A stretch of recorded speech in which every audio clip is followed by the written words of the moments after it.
Thanks, guys. Why don't you guys give me a hand? I feel like I caught you giving eyes to your wife during that song. I don't know, man.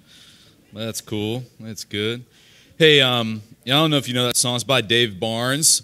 And he looks around at the good relationships in his life. He's obviously talking about his wife and his kids and some other maybe friendships in his life. But he has this line about wrong turns and heartaches and lessons in the mistakes. And he writes of experiences, in spite of those, what he calls second chances and forgiveness, where maybe there should have been a bridge burned, that something's made right, something's restored. There's even a relationship that's redeemed.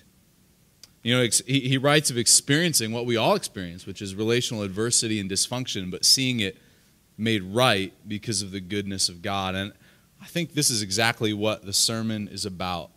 How do you do that? I mean, we're in the last week of the series called Wonderstruck, recapturing the awe of God in the extraordinary moments, the everyday moments, the difficult moments, and now in relationships. And the question is, when most of our relationships are filled with relational adversity or relational dysfunction, how do we recapture the awe of God there? I mean, that's not normal, right? I mean, what's normal is to go through life, it's to miss God in the extraordinary, to miss God in the everyday, to miss God even in those difficult moments. And what is normal is to miss God in the midst of relationships because they are dysfunctional, because there is adversity, because we struggle with them so much if we even still have them, right? Because when those things typically come into our life, what's normal are things like revenge and resentment, alienation and abandonment, unfriending and unfollowing. That's what's normal. And so if the goal is being struck with wonder at the goodness of God in relationships, many of us, if we're honest, are struck instead with despair, the tyranny of being companionless, unescorted, or isolated. A recent survey said that 1 in 3 Americans over the age of 45 self-identify as being chronically lonely. And some are like, it's because they're over 45, right? You think, maybe you get through life and there's a lot of disappointments and some things didn't work out and you're over 40, and it's like, no, you know what? That's not true. Another study just by a Duke researcher just a few years ago studied all ages in America, and it's really not that much different. 1 in 4 of all ages of Americans would self-identify as lonely. And in this study, the simple definition was that you cannot name someone you could consider a close friend. And this all in the midst of our social networks. And it comments on this, the study. The one from Duke, the researchers note that despite social networks, 1 in 4 of all Americans say they're lonely, and there are increases in social isolation and decreases in social connection. It seems relational adversity trumps even technological advance, and that relational dysfunction trumps our desire to have good, healthy community in our lives. So how do we get to a spot, if that's normal, where we're unnormal, where we cease some of the relationships in our life, we press through adversity and dysfunction, and we're able to say something like, it's good. God, I can see you in the midst of this. I mean, the answer, right, is by not being normal, by not handling relationships the same way. Gratitude and wonder come when we allow God's goodness to trump relational adversity and dysfunction in our lives.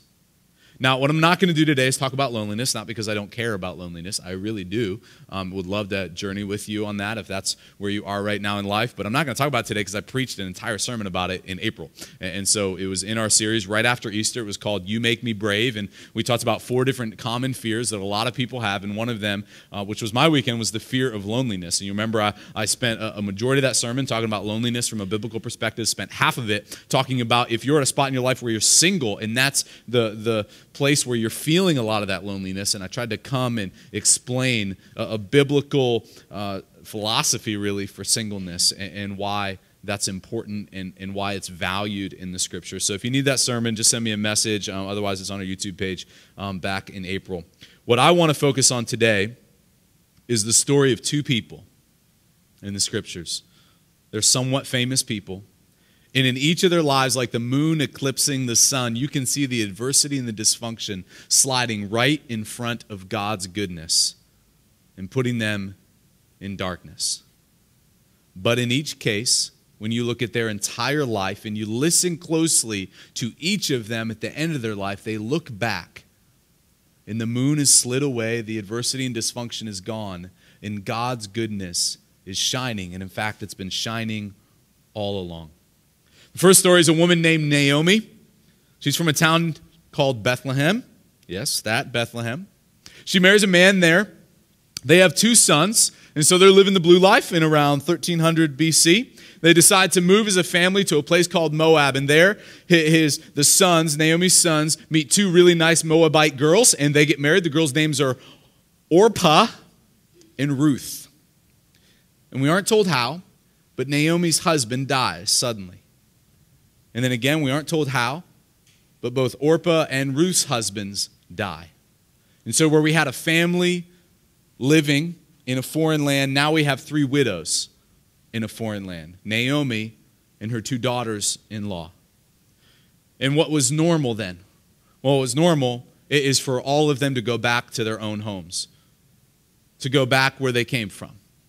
For the daughters-in-law to go back to their family, whatever kin is left alive, and to sort of live off of their family and live out their existence there. For Naomi to go back to Bethlehem and live out her existence back there with any kin that she can find. And so Naomi tells the girls this and tells them to go ahead and go back home. She says this, "It is more bitter for me than for you because the Lord's hand has gone out against me." What she's saying is, I'm older. I can't recover from this. You can. You can recover. You can go back home. You can find somebody else. And then it says that Orpah, one of the daughters-in-law, kissed her mother-in-law goodbye. And she did what was normal. But Ruth, it says, clung to her. Ruth won't leave, but Orpah does. So Naomi says, listen, Ruth, you need to be more like your sister-in-law. You need to go back home to your family. What are you going to do? Come with me, and I'll have sons, and you can marry one of them. You'll be well on into your old age. No, don't do that. Go. But Ruth famously responds, "Where you go, I go. Where you stay, I will stay." I was hanging out in my small group the other night. We meet on Thursday nights in our home, and we have soup every night. So we're having soup in the kitchen, hanging out. Everybody's kind of catching up. And one of my small group members said, "Hey, what are you preaching about this weekend?" And I was like, "Well, I'm starting with the story of Ruth and Naomi." And one of them, her name's Jenna. Many of you know Jenna and Rob. They just had a baby. Rob's an elder here. And Jenna, who's real funny, just starts singing a song. When I said that, like, I didn't say anything else. I just said, I'm starting with Naomi and Ruth, and she just starts singing, "Where you go, I'll go. Where you stay, I'll stay." And everyone's like, "Why is Jenna singing that?" And you know why? Because Jenna knows something that most of us don't. That Chris Tomlin song that we sing often in worship is from the Ruth story. I was pretty impressed. Even more impressed because she just had a baby like 10 days ago, and she was a small group. It's pretty impressive. She's singing. Naomi, not so impressed, right? So Naomi travels with Ruth, and they go back to Bethlehem. The whole town begins to stir, and a crowd gathers, and someone recognizes her from ages ago and says, "Naomi, is that you?" Now, Naomi's name means pleasant. You think Naomi feels pleasant right now? I mean, she's just lost her husband, and she's just lost both of her sons. No, she doesn't feel pleasant. So when they say, "Naomi, is that you?" she says, "Don't call me Naomi. Call me Mara." Mara is the Hebrew for bitter. She says, "Call me bitter, because the Almighty has made my life very bitter. I went away full, but the Lord has brought me back empty." Naomi's sun has been eclipsed.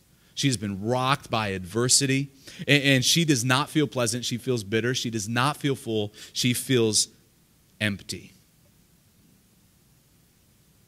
I'm guessing that some of you here today, you're like, "I feel you, Naomi."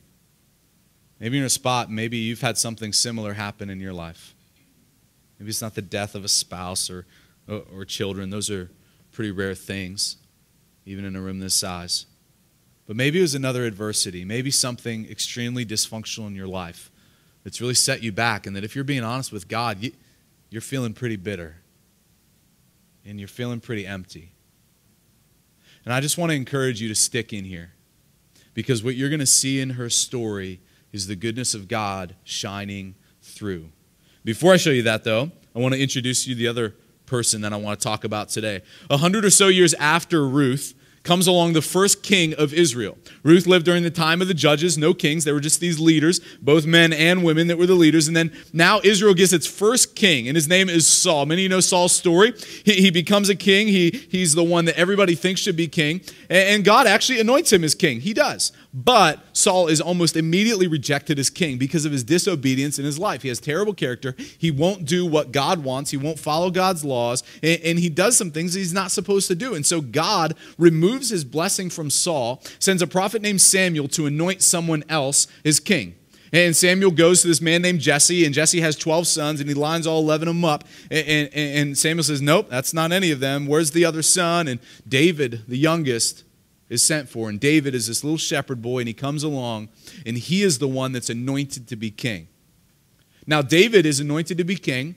He knows. Jesse, his father, knows, and all of his brothers knows, and the prophet of God knows. But Saul doesn't know. And nobody else knows. Not yet. Saul is still king. And right after this happens, Saul begins to have trouble sleeping.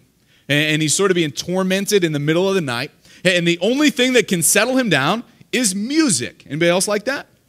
That's what the Bible says. The only thing that could settle him down was music. This is pre-Spotify. This is pre-Pandora. All right? This is pre-playlist. This is pre-piano. What's he going to do? He's a king. He's going to send someone. They say, find me someone to play music. Just so happens our little shepherd boy plays a pretty mean harp. So David gets a job. Brings his harp, he comes into the service of the king, and he begins to play for the king every night. Anybody like my harp thing there? I didn't do that for the other services. That's what it's like, right? So he's playing harp. Saul begins to sleep well. They begin to have a friendship. Saul begins to treat him like a son, even better than his own son, Jonathan. Eventually, David is made the armor bearer, which means that he's this little guy that carries around this big armor for the king. And so when he goes into battle, he's supposed to give him his armor. In the next part of the story, Saul's supposed to be in battle. He's supposed to go out against the Philistines and against this big, tall Goliath fella, right? And he's supposed to take him down, but Saul's not putting on the armor. None of the other men in the army are willing to do it. And so David's like, I'll do it. Well, David goes out with his little slingshot, and he takes down the giant. Israel wins that battle. And as they're heading back to their camp, and they're heading back through villages, people began to chant. And they begin to compare Saul, their king, and David, this little shepherd boy, harp-playing, slingshot-throwing young guy.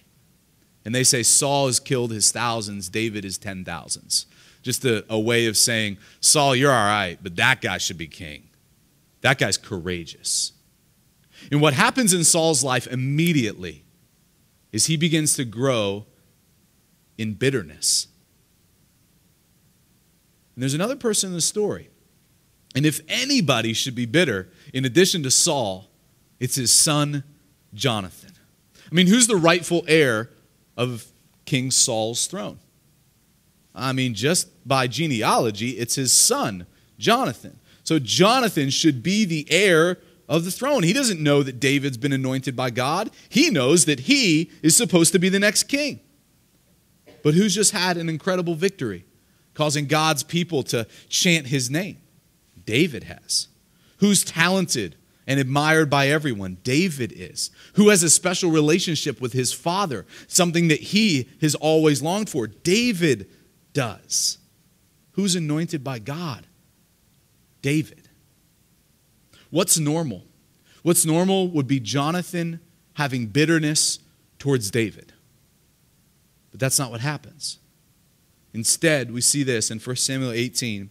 Jonathan became one in spirit with David, and he loved him as himself. And from that day on, Saul kept David with him and did not let him return to his father's house. And Jonathan made a covenant with David.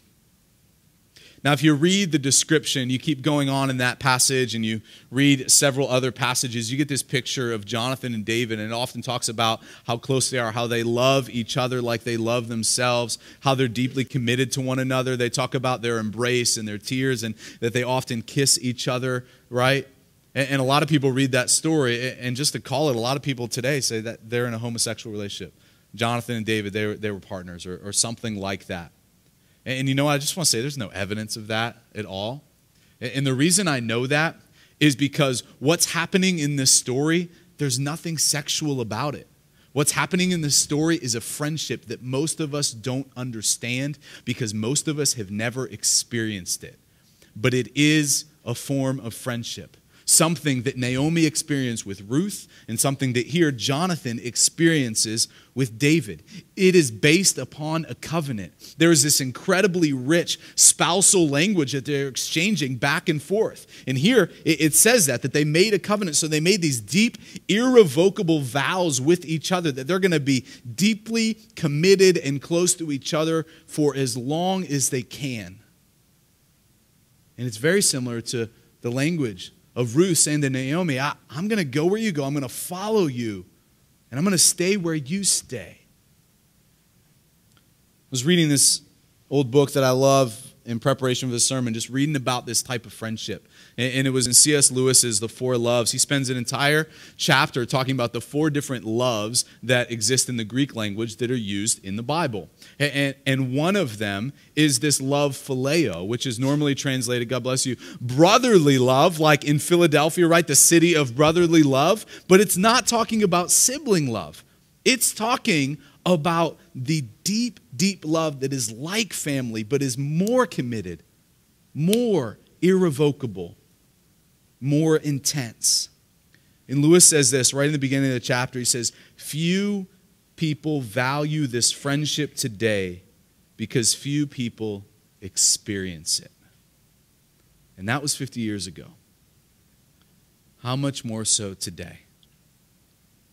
I mean, both friendships, Naomi's and David's, are built on these incredible vows, these covenants. And they're not based upon maybe what we would have them based on, which would be more superficial things. Ralph Waldo Emerson, he talks about friendship a little bit. And he reflects on kind of these less intense, less committed, even revocable friendships that we can have and then take away. And see if you can track with his thinking. I think he's right. He says our friendships are momentary. And when we enter into a friendship, we're asking this question, do you love me? And it means, do you see the same truth as me? And if you do, we're happy with the same happiness. But then one of us passes into the perception of a new truth, and we are divorced. He's not talking about marriage. He's talking about friendship. He's saying we enter into friendships on this kind of superficial love where we see the same truth as the other person, but eventually something changes and we move on. And we're no longer friends. To make this real, it's sort of this idea of maybe you have a friend in your life right now. Or maybe you've had a friend in your life. And the truth that you and your friends see is maybe based upon being collegiate friends or being teammates or being colleagues at work, or maybe it's even being Swifties, right? And then you end up getting to another point in your life where you're heading out of one of those seasons and you don't go to college anymore. And you're not on the same team together anymore. Your jobs change, or Taylor Swift ages and isn't quite as cool. And then does your love for that person change? Do you still have the basis of friendship that you had before? You see, when love is a covenant, the answer to that is no. Because when love is a covenant, it is a spiritual friendship. And the truth that you see together, the love that you have, the answer to do you love me is never going to change because it's not based on you. It's based on an unchanging God who's ever loving, ever faithful, ever steadfast, ever committed, and irrevocable in his love for us. Now, listen, that doesn't mean we should have deep friendships with every Christian that we run across. It's not realistic. But what it does mean is that we should have some Christian friendships, a couple, that are deeper, that are irrevocable. In her memoir, Girl Meets God, Lauren Winner writes about this a little bit. And if you don't know Lauren's story, she grew up, and she was the daughter of a Jewish father and a Southern Baptist mother. And when she went away to college, she became an Orthodox Jew. And then when she went away to Cambridge to her master's program in England, she became a Christian. And she's now still a Christian, and she writes and she teaches out of the Duke Divinity School. And this story is kind of her recollection of those events, and it's called Girl Meets God because it's about her sort of these two conversions in her life and why she ended up a Christian. And she writes about this, and see if you can track with the type of friendship she's talking about here. She's comparing something. I think it's really important for a lot of us. She says this: the day before I left Cambridge for good, I saw Paul and Gillian, two of the most annoying Christians on Clare Bridge, and I hugged them. I said I would miss them. I thought I was lying, to be polite, but I wasn't. I have missed them. I do. No one else I ever met will have pledged to support me in my life of Christ, which is exactly what Paul and Gillian pledged at my baptism. My friends at Columbia, the friends I meet for drinks at trendy bars in the village, those people didn't witness my baptism.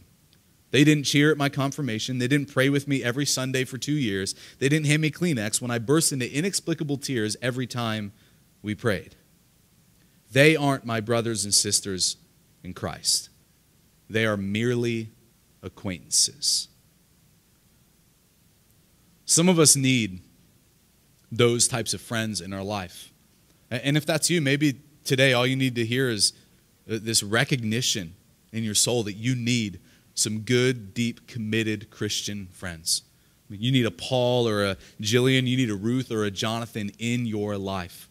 Some of us here, what we need to hear today is that we need to be a Paul or a Jillian. We need to be a Ruth or a Jonathan to someone else. And some of us, like Lauren discovered way after the fact, we need to have gratitude for the types of friendships we have right now in this season of life. You won't get this season over. And I know that what she's experienced is true. There's seasons of my life where I look back and I'm like, I can't believe I didn't take more advantage of that incredible deep friendship I had before we had to part and move different ways. A friendship with that type of love, covenantal, that's what Naomi and David had. And what it does is it points us to this God who trumps the relational adversity and dysfunction in our lives. But in both lives, the friendship doesn't just clear up everything. It's going to get tested. I mean, in Ruth's life, you've already heard a little bit of it, right? I mean, as soon as they get back to Bethlehem, yeah, they've got this great friendship, but it feels bitter and empty right away. David's life, it's heading that way. 1 Samuel 18, it says this: from that time on, Saul kept a jealous eye on David. So this is right after David and Goliath, right after Jonathan becomes very good friends with him. It says that immediately Saul began to have this kind of jealous eye on David. It says the next day an evil spirit from God came forcefully upon Saul. He was prophesying in his house while David was playing the harp as he usually did. And Saul had a spear in his hand, and he hurled it, saying to himself, I'll pin David to the wall. But David eluded him twice. You'd think after the first time, the harpist would leave the room. But for some reason, he starts playing the harp again, and Saul picks up a second spear and throws it at him, and he eludes him a second time. Now, if you read the rest of this chapter, it happens a third time, and he misses again. How's that for a dysfunctional relationship? And he's tried to kill you 3 times with a spear. Now, it says this at the beginning of the next chapter: Saul told his son Jonathan, so he sort of pulls him in confidence, and all of his attendants to kill David. Obviously, he can't do it himself, right? So Jonathan, it says, was very fond of David and warned him, my father Saul is looking for a chance to kill you. Be on your guard tomorrow morning. Go into hiding and stay there. What's happening here is very simple. Jonathan's telling David, my dad is going to kill you. He's crazy. Okay? So go into a field and I need you to hide. Hide there. I will come back. I will let you know what's happening, but I'm going to go talk to my dad. I'm going to try to straighten this out. I'm going to try to change his mind. So Jonathan goes back, and he goes to his dad, and he goes into the king's chamber, and you want to know what his dad does as soon as Jonathan starts interceding for his friend David? He picks up a spear and he throws it at his son. And he misses. I mean, first of all, Saul's just a terrible shot with a spear. I mean, he needs to have one of his armor bearers or somebody else do that for him. He's in a room about this size. He's this high up, and he can't hit someone as far as you guys are right here. 0 for 4. The second thing is, listen, Saul is known for this at this point, right? I mean, he's done this several times to David. You think if Jonathan walks in, he knows he's got to have a difficult conversation with his dad, and there's a spear in his hand. You think he just kind of walks back out and says, I'll come back later. His dad's crazy. So Jonathan sneaks out to the field, and he embraces David. And they begin to cry. And they're crying at the adversity they're facing and what's about to come. They're crying at the dysfunction of his dad and all that's swirling. But he's like, yeah, dude, my dad's going to kill you. He's crazy. You got to get out of here. And they embrace and they kiss. And they say goodbye. And they never see each other again. Saul grabs his army the next day and pursues David. He brings Jonathan along with him. And Jonathan does his best to shield David for years and years. Eventually, there's a battle, and Saul and Jonathan are both killed. David grieves over it. After that, a turf war breaks out. Saul's side wants someone in Saul's line to be king. David's side knows that he, at this point, is anointed by God to be king, and they fight each other. Eventually, David's side wins. He becomes king. He sees something he likes. He decides to take it. Her name happens to be Bathsheba, and she's married to a guy named Uriah. He gets Bathsheba pregnant, so he kills Uriah. They have a baby. The baby dies a few days after birth. David's restored. His relationship with God, there's forgiveness extended, but things don't still get easy. There's more adversity coming. He has another son named Absalom. Absalom grows up, decides he wants to be king instead of his dad, and he rebels violently against his father. And Absalom dies a horrendous death, and David grieves. In all of these moments, when David's hiding in caves and he's crying and he's grieving and he's wondering what is going on with all this relational adversity and dysfunction, David writes most of his psalms that we have today in the scriptures.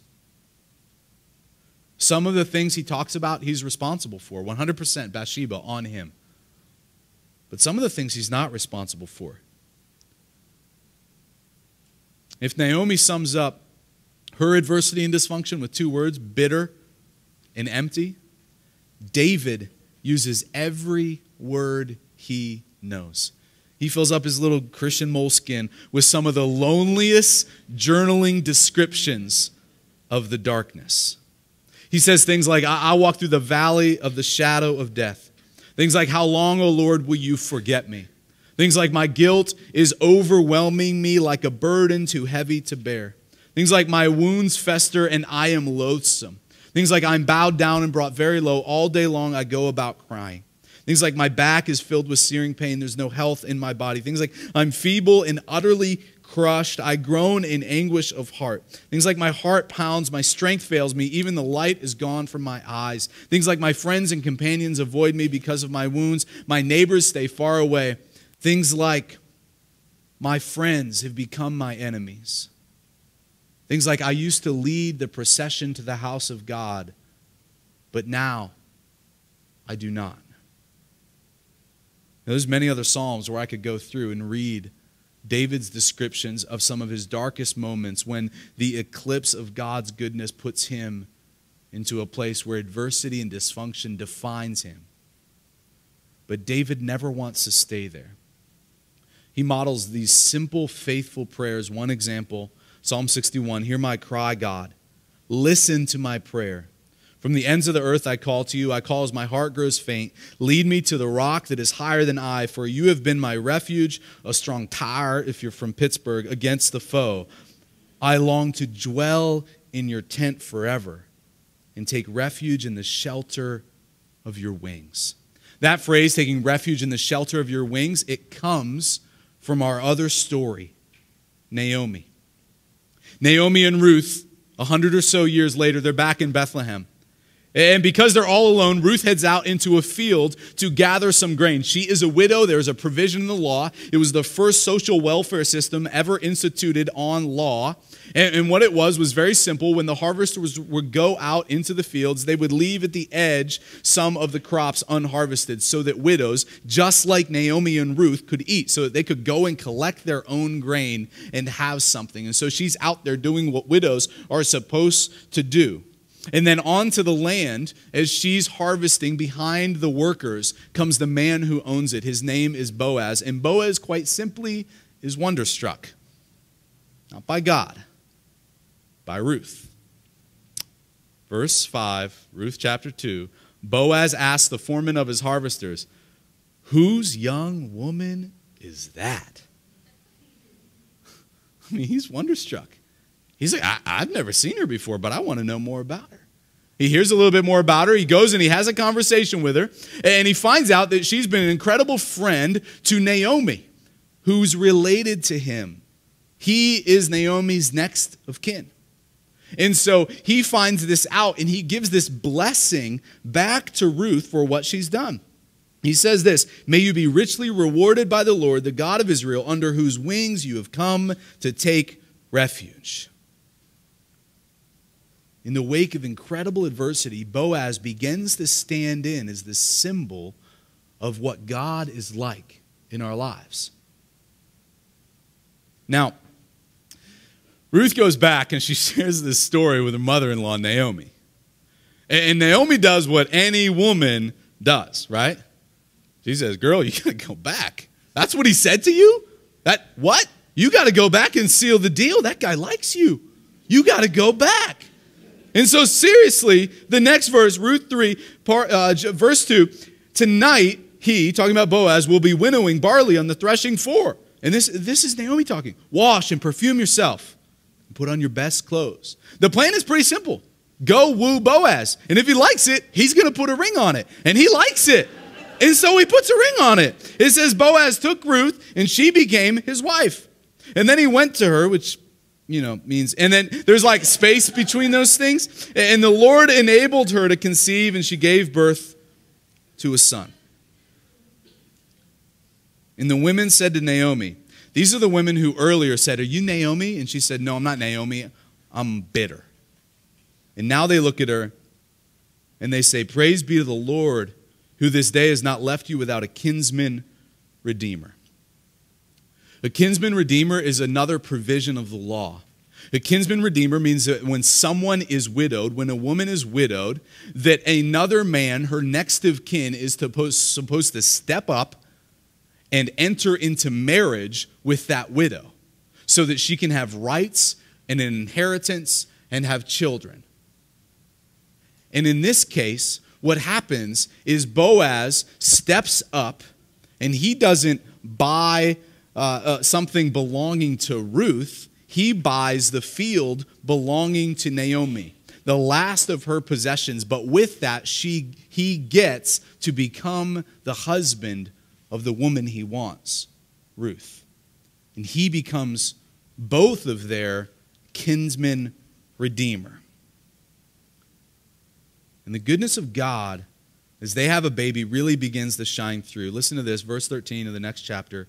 "Naomi took the child and laid him in her lap and cared for him. And it says they named him Obed. He was the father of Jesse, the father of David." I mean, if you listen closely, you can hear Naomi worshiping and stepping back at the end of her life, being like, whoa, it's good. I mean, I had no idea that you could do this, God. And she is holding this little baby that she names, not Ruth, she names the baby Obed. And Obed is Hebrew for worshiper. She goes from pleasant to bitter to worshiper, to someone who is wonderstruck at what God has done in her life, despite incredible adversity all the way. David, of course, becomes king.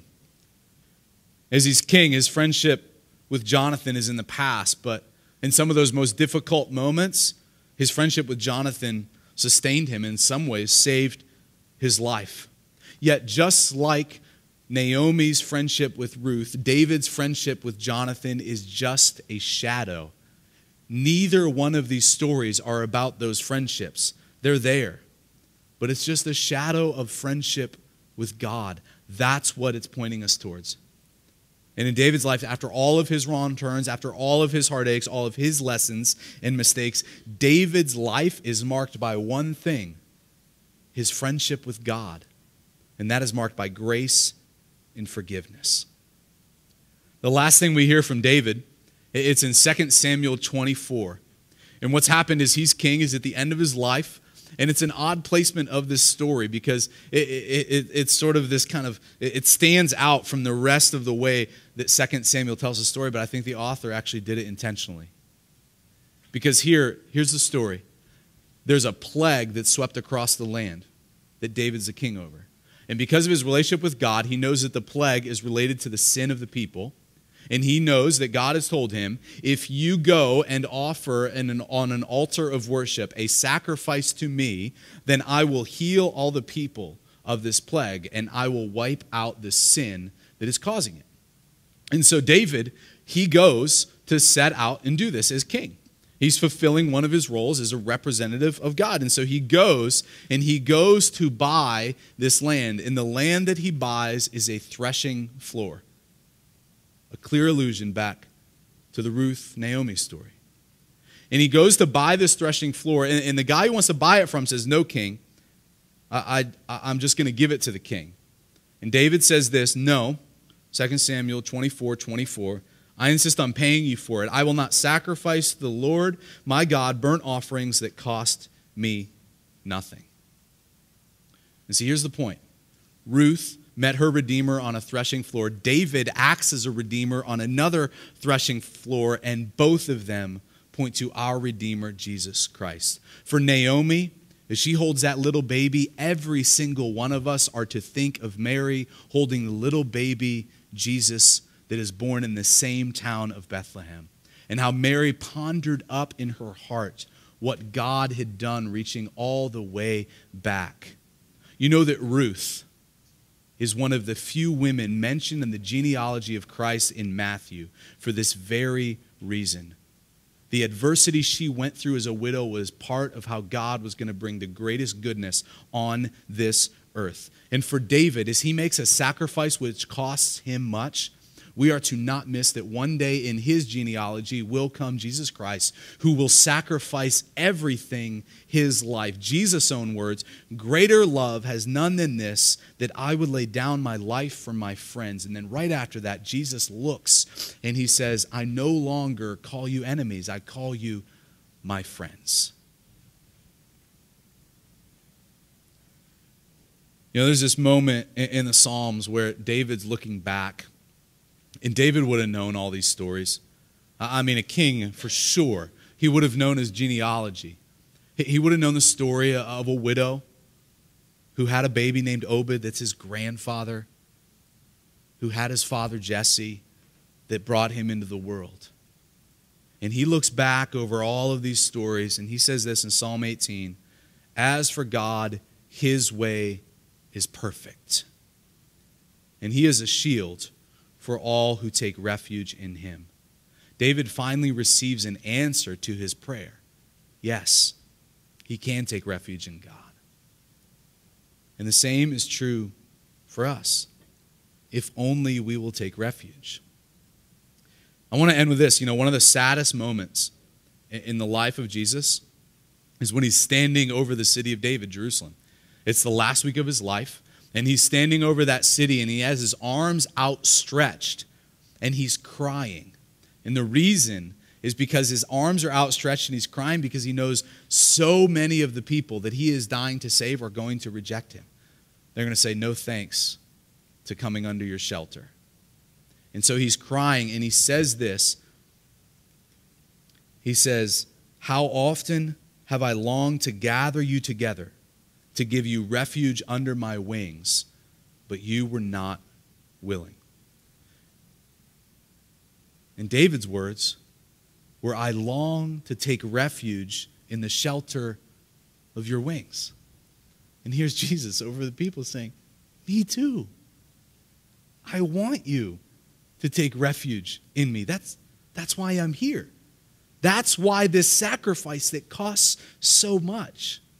God's goodness, it's still shining in the midst of adversity and dysfunction. If only we will come under his refuge. So I want to invite you to stand up, and I'm going to close the sermon. I just want to pray. And if you're a spot in your life tonight where you need the refuge of God, I just want to encourage you to pray with me in a moment. You know, maybe you're a follower of Jesus, and this prayer needs to be sort of a cleaning of house between you and God a little bit. Sort of a, you know what, God? I do have some dysfunction, and I've got some adversity in my life, but I want to live under your refuge. And teach me what that means. Maybe you're a spot in your life where you need some deep, committed, covenant friendships to help you do that. Great. Maybe you're a spot in your life where you need to be that for another person. Great. Then commit to that. But specifically, I want to pray right now for refuge. And the other group is maybe you're in this room tonight and you don't know God. Maybe you've been exploring him. Maybe you've been kind of at the periphery of our church or exploring Jesus. And I just want to encourage you tonight to maybe say, God, I want to come under your refuge. I don't even know what that all means, but I want to explore it more. I want to jump in a little bit. I want to receive what you've done for me and explore what it means to follow you. And so let's all bow our heads, and I'm just going to lead us in a prayer. And, you know, if you're a spot where you want to come under the refuge of God, either for the first time or you just want to return to him in a way tonight, then just pray in the quietness of your heart as I pray, and God will hear you. God, we come to you tonight. We recognize your incredible hand over the ages. That God, in the same way you could work these incredible stories in the lives of these relatives, Ruth and David, that you can work incredible stories in our lives when we come under your refuge. So God, some of us tonight, we are overwhelmed and overburdened, and we just want to come under your refuge. And so, God, we just pray to do that right now. God, for others of us in this room tonight, we've never chosen to come under your refuge. And so tonight, we want to make that choice. We just want to say right now, we want to pray, God, believe in you. Believe in Jesus Christ, that he died on the cross for my sin. That he made right a relationship between me and you. And tonight, I want to enter into that relationship. And God, I want you to meet me there and teach me what it means to live my life under your shelter. In Jesus' name, amen.